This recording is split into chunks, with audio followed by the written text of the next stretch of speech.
Je ne vous laisserai pas orphelin, je viendrai à vous. En ce jour-là, vous connaîtrez que je suis en vous. Le Saint-Esprit vous enseignera toutes choses. Il vous conduira. Vous avez un seul maître, le Christ.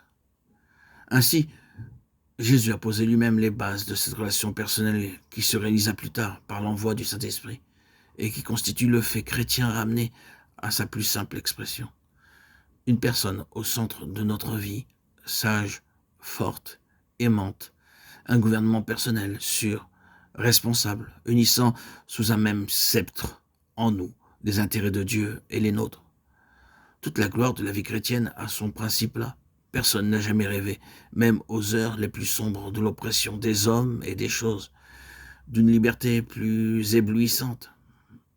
Et personne non plus ne saurait inventer une dépendance aussi complète, aussi absolue, aussi exclusive, aussi personnelle.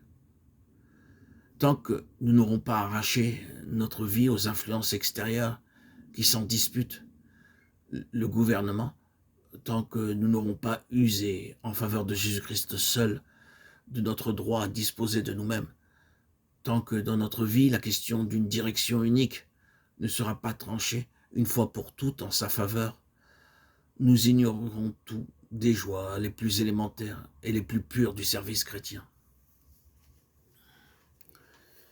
Le Dieu qui a pu en une même personne unir la gloire de sa divinité avec l'humiliation de notre humanité est seul capable de faire ce prodige. Mettre en nous la liberté dans les chaînes, les siennes, et donner à notre sujétion une dignité royale. Il n'y met qu'une condition, le retrait de toutes les concessions que nous avons pu faire à des autorités extérieures et la volonté arrêtée de ne souffrir aucun autre maître que Jésus-Christ. Tu le serviras lui seul. Matthieu 4,10. Et c'est la croix qui nous attend sur ce chemin. Des expériences douloureuses autant qu'inattendues nous apprendront quelle est la vraie nature de cette liberté. Notre enthousiasme sera bien des blessures avant de devenir sérénité. Après nous être victorieusement défaits de toutes les influences du dehors, nous découvrirons alors un jour que l'autorité qui faisait Jésus-Christ, qui faisait à Jésus-Christ la concurrence la plus redoutable, c'est alors réfugié dans le donjon de notre propre cœur. Et qu'il faut bien une mort véritable pour que disparaisse de notre vie le dernier rival de notre maître Satan. Mon Dieu est fidèle, cette œuvre ne dépend pas de nous. Si notre cœur est droit, avec aucun mélange, entièrement consacré à Dieu, sans idolâtrie autre que le service de Dieu, alors le Seigneur a laissé cette œuvre qui lui a coûté très cher pour que nous puissions la posséder.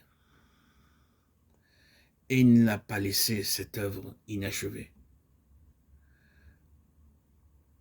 Comprenons bien et intégrons bien et saisissons bien que il fera sûrement sa part si nous faisons la nôtre. Mais il faut bien le dire, frères et sœurs en Christ, jamais dans ce domaine particulier il n'était aussi nécessaire qu'aujourd'hui de souligner l'importance de notre part, notre rôle, parce que dans l'Église de Jésus-Christ, aujourd'hui le gouvernement divin est paralysé par des programmes de partis et des influences terrestres. Dieu reprend les choses par l'intérieur en nous confrontant individuellement avec cette redoutable alternative.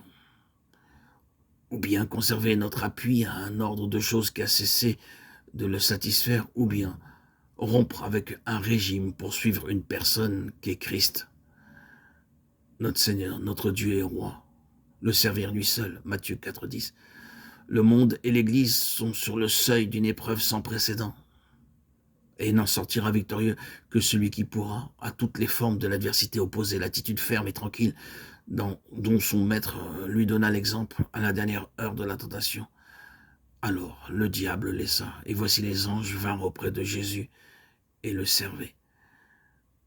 Comme le Seigneur a chassé le démon pour ne pas le prendre comme maître sans faire aucun mélange et servir le Dieu unique, lui seul, Matthieu 4,10. Nous-mêmes, nous ne devons faire aucune concession et servir Dieu seul, sans nous laisser distraire par les perspectives que nous offre le diable et ses légions de démons.